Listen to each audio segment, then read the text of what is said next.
Yo, good morning everybody, Arie here, and in today's video I want to share with you something real briefly that could potentially make you millions of dollars. Okay, I'm not gonna lie, I'm not gonna sugarcoat it. If you have an e-commerce business, or honestly if you have any kind of business, even if you're a freelancer or if you have a service business, you probably know that ads are extremely important for growing your business. And one of the hardest things in my opinion is coming up with ad ideas for your business, like testing new creatives. Everybody talks about that. Everybody's like, man, the key to a successful business is testing creatives, and they're right. They're not lying or anything. I know that sounds like an easy answer, but it is the truth. So I'm on Twitter right now, and basically what I want to do is pass down some knowledge that I saw. So I follow this girl, Savannah Sanchez. We've covered some of her tips in previous videos. She's also known as the Social Savannah. She's kind of the ad creative queen. She even has an ad creative agency now. So I'm always looking forward to her tweets and advice.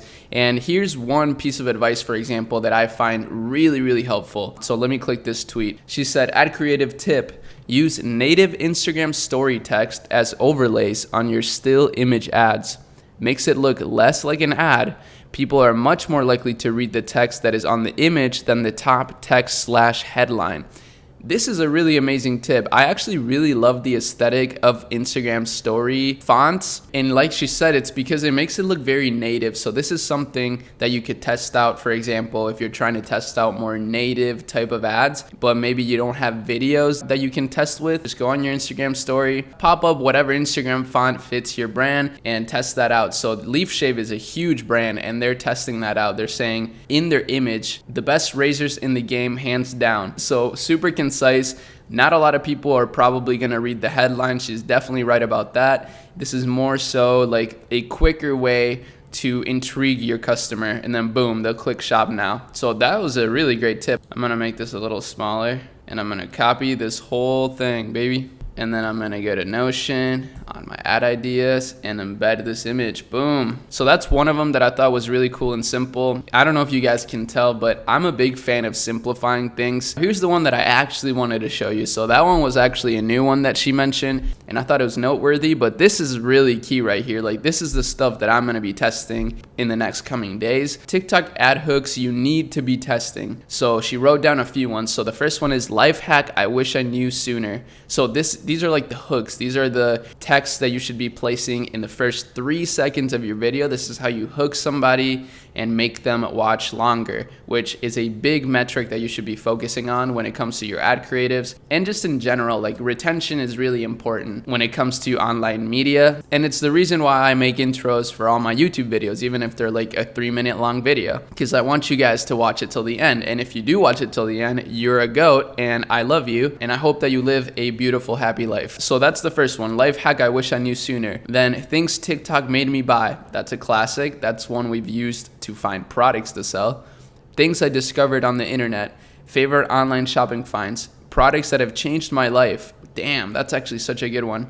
Best affordable dupes for whatever it is. Things I use every day.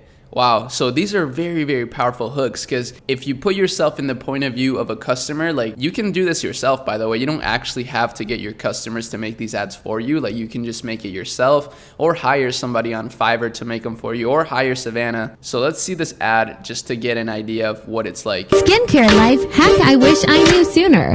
You can get all your skincare staples in one place. Instead of shopping around for every product, I just order mine from yours. They have high-quality toners, exfoliators, serums, moisturizers, and cleansers.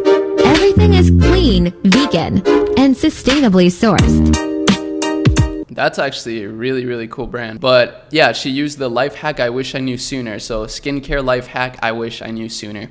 Very clever. And then she continues on and says, also wanted to mention that we're split testing version 1 against version 2 below. Changing the first 3 seconds of your ad can make a huge performance difference. Which version do you like better? So let's see what the second one is. Skincare life hacks you'll thank me for later. Oh, so this one is you can get skincare life hacks you'll thank me for later. And again, that's the only thing that they're switching up. So they're switching up the first 3 seconds of the video. That's it, which may sound simple to some of you guys. Like, man, how can that make such a big difference? But it does. And luckily, you can just switch out the first 3 seconds of the video, which is not that complicated to test out, and not have to, you know, create a whole entire new video. It's probably more important to test the first 3 seconds like she's mentioned here. I'm gonna pop this up right here, get my snipping tool, my trusty snipping tool. And by the way, if you're wondering what this is right here that I'm using, it's called Notion, and it's just a really cool note-taking app. It kind of organizes my life in a way. I've been using it basically just to get organized in all my ventures. As you can see here, I've been writing down some things about my brands and then my YouTube channel as well, and then some books. I've been actually thinking of switching the Netsphere subscription into a Patreon subscription, because right now I use Kajabi for the subscription, and I would actually probably make it a little bit cheaper if it was on Patreon. And the reason why is because Patreon handles payments much better. Kajabi doesn't. Like, there's so many payment errors that I face every day, and it's just really annoying. So I might be doing that instead, but we'll see. Right now, that's not really my main focus. But yeah, I'm not trying to drag out this video. I hope you enjoyed this. Savannah, if you're watching this, I would love to do some sort of video together. And guys, if you haven't followed her on Twitter, make sure that you do that. She's kind of famous in this space, so I definitely suggest that you do that. But that's it for today. I hope you guys have an amazing rest of your day. See you tomorrow. Peace.